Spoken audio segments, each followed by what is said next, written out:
Thank you, Elder Nielsen. Gracias, Elder Nielsen, por esa historia tan personal que nos recuerda y también lo que debemos hacer y su consejo. Sin cuerdas de seguridad, arneses ni equipos de montañismo de ningún tipo, dos hermanos, Jimmy, de 14 años, y John, de 19, nombres ficticios, intentaron escalar una pared escarpada del Parque Estatal del Cañón Snow, ubicado en la región del sur de Utah, donde yo nací. Cerca de la cima de su laborioso ascenso, descubrieron que, debido a un saliente, no les era posible ascender los pocos metros finales. No podían pasar por allí, pero ahora tampoco podían retroceder. Estaban atrapados. Después de maniobrar con cuidado, John encontró un punto de apoyo lo suficientemente firme como para impulsar a su hermano menor a un lugar seguro por encima del saliente, pero él no hallaba forma de subir. Cuanto más se esforzaba por encontrar dónde afirmar los dedos o los pies, más se le acalambraban los músculos y empezó a sentir pánico y a temer por su propia vida. Sin poder sujetarse por mucho más tiempo, John decidió que su única opción era intentar saltar verticalmente a fin de asirse a la parte superior del saliente.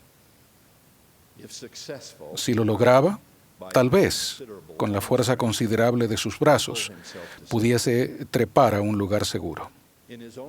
Más tarde, él dijo, antes de saltar, le dije a Jimmy que fuera a buscar una rama lo suficientemente fuerte como para extenderla hasta donde yo estaba, aunque sabía que no había algo así en esa cumbre rocosa. Era solo un ardid desesperado. Si mi salto fallaba, lo mínimo que podía hacer era asegurarme de que mi hermanito no me viera caer hacia la muerte. Dándole tiempo suficiente para quedar fuera del alcance de su vista, dije mi última oración, que quería que mi familia supiera que los amaba y que Jimmy pudiese regresar a salvo por sí mismo. Y entonces salté. En mi impulso hubo suficiente adrenalina para que el salto me permitiera extender los brazos por encima del saliente casi hasta los codos. Pero al golpear con las manos la superficie, no sentí más que arena suelta en piedra plana. Todavía recuerdo esa sensación áspera al estar ahí colgando sin nada a que aferrarme. Ningún borde, ninguna rugosidad, nada a lo que pudiera asirme. Sentí que los dedos empezaban a ceder lentamente sobre la superficie arenosa. Sabía que mi vida había llegado a su fin.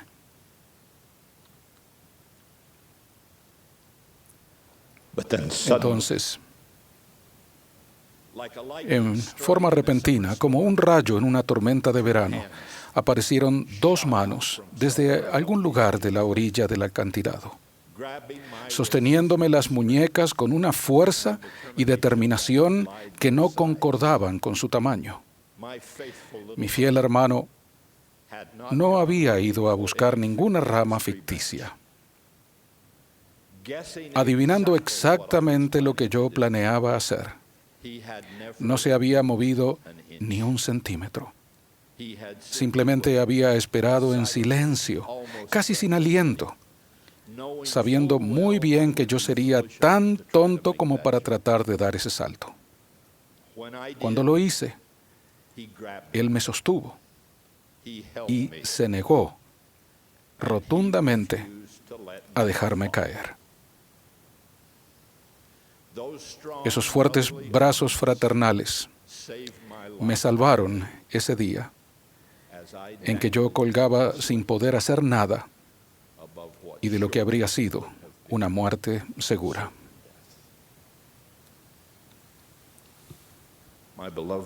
Mis hermanos y hermanas, hoy es domingo de Pascua de Resurrección.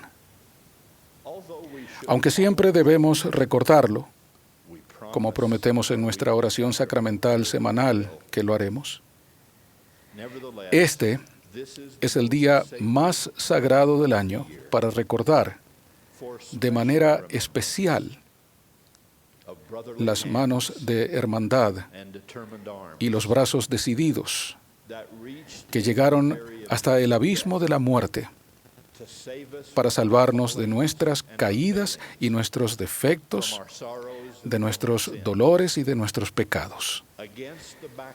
En el contexto de esa historia que relató la familia de John y Jimmy, expreso gratitud por la expiación y la resurrección del Señor Jesucristo.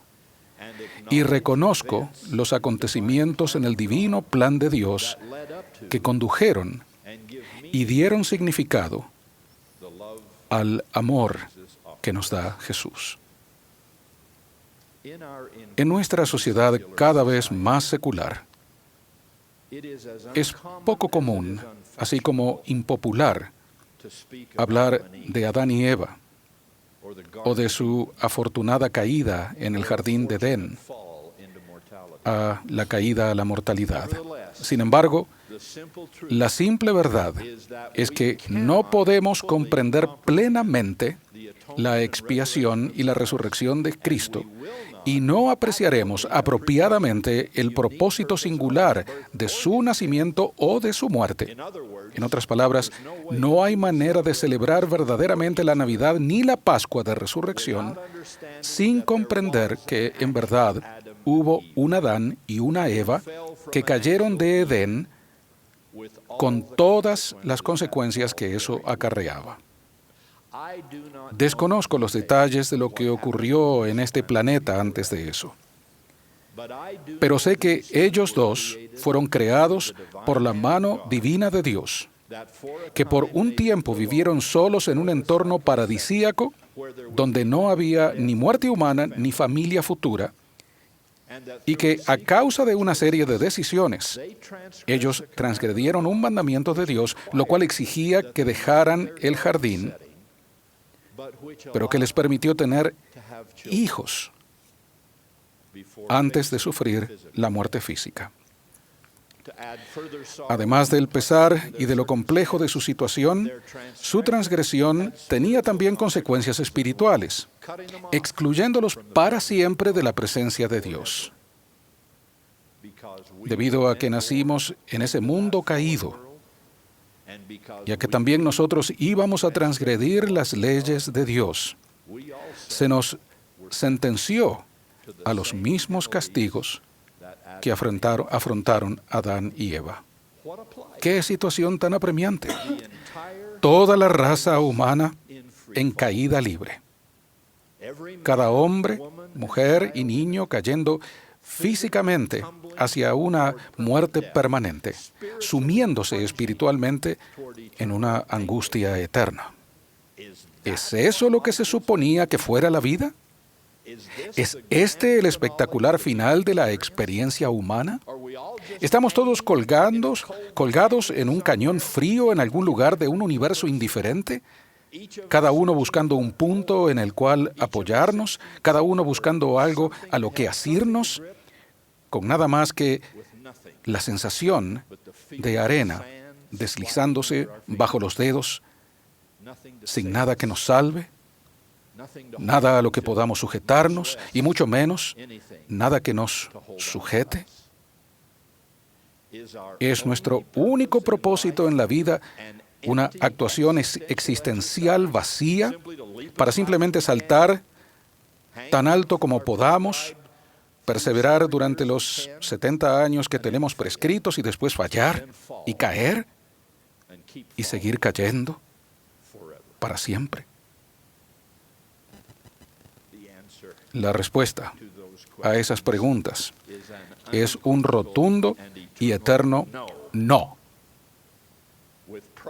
Me uno a los profetas antiguos y modernos al testificar que todas las cosas han sido hechas según la sabiduría de aquel que todo lo sabe.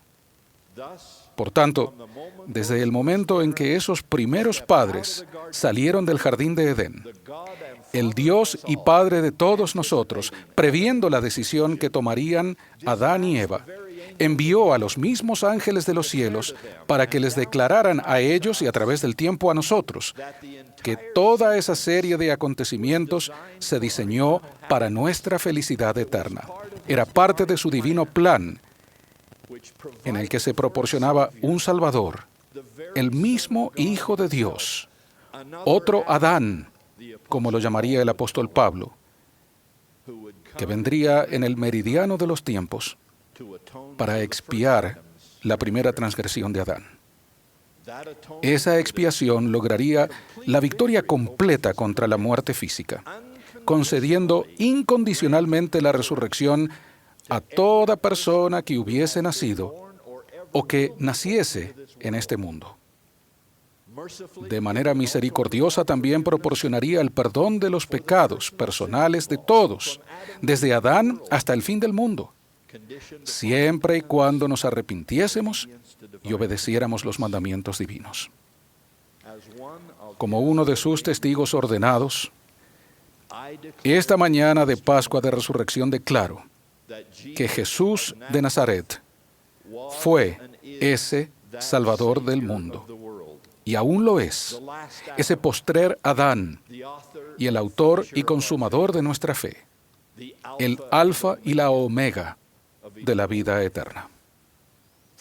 Porque así como en Adán todos mueren, así también en Cristo todos serán vivificados, declaró Pablo. Y también lo hizo el profeta patriarca Leí. Adán cayó para que los hombres existiesen, y el Mesías vendrá en la plenitud de los tiempos, a fin de redimir a los hijos de los hombres de la caída. De manera más completa, Jacob, el profeta del Libro de Mormón, enseñó en un sermón que duró 2 días sobre la expiación de Cristo, que la resurrección debe venir por medio de la caída. Así que hoy celebramos el don de la victoria sobre toda caída que hemos experimentado, cada dolor que hemos conocido, cada desaliento que hemos tenido, todo temor que hayamos enfrentado, así como nuestra resurrección de la muerte y el perdón de nuestros pecados. Esa victoria está a nuestro alcance por causa de los hechos ocurridos en un fin de semana como este, allá en Jerusalén, hace más de 2 milenios. Empezando con la agonía espiritual en el jardín de Getsemaní, pasando por la crucifixión en la cruz del Calvario, y terminando en una hermosa mañana de domingo en el interior de una tumba prestada, un hombre sin pecado, puro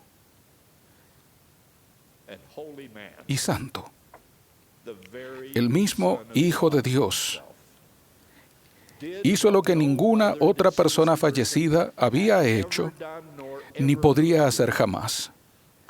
Mediante su propio poder, se levantó de la muerte para que su cuerpo nunca más volviera a separarse de su espíritu.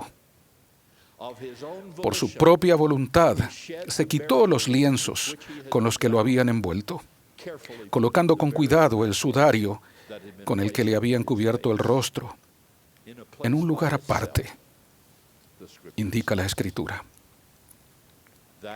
Esa serie de acontecimientos de la primera Pascua, la expiación y la resurrección, constituye el momento más trascendente, el don más generoso, el dolor más intenso y la manifestación más majestuosa de amor puro que jamás se haya manifestado en la historia del mundo. Jesucristo, el Hijo unigénito de Dios, sufrió, murió y se levantó de los muertos, a fin de que, al igual que un rayo en una tormenta de verano, pudiese sujetarnos al caer, asirnos con sus fuerzas y mediante nuestra obediencia a sus mandamientos, elevarnos a la vida eterna. Este día de Pascua de Resurrección le agradezco a Él y al Padre que nos lo dio, que Jesús aún tenga la victoria sobre la muerte, a pesar de que sus pies estén heridos. Este día de Pascua de Resurrección le doy gracias a Él y al Padre que nos lo dio, que Jesús aún extiende gracia ilimitada, a pesar de que lo hace con palmas y muñecas traspasadas. Este día de Pascua le doy gracias a Él y al Padre quien nos lo dio, que podamos cantar en un jardín manchado de sudor, ante una cruz traspasada por los clavos y ante una tumba gloriosamente vacía. Oh, cuán glorioso y cabal el plan de redención. Merced, justicia y amor en celestial unión. Y todas estas cosas las dejo en el sagrado nombre del Señor Jesucristo resucitado. Amén.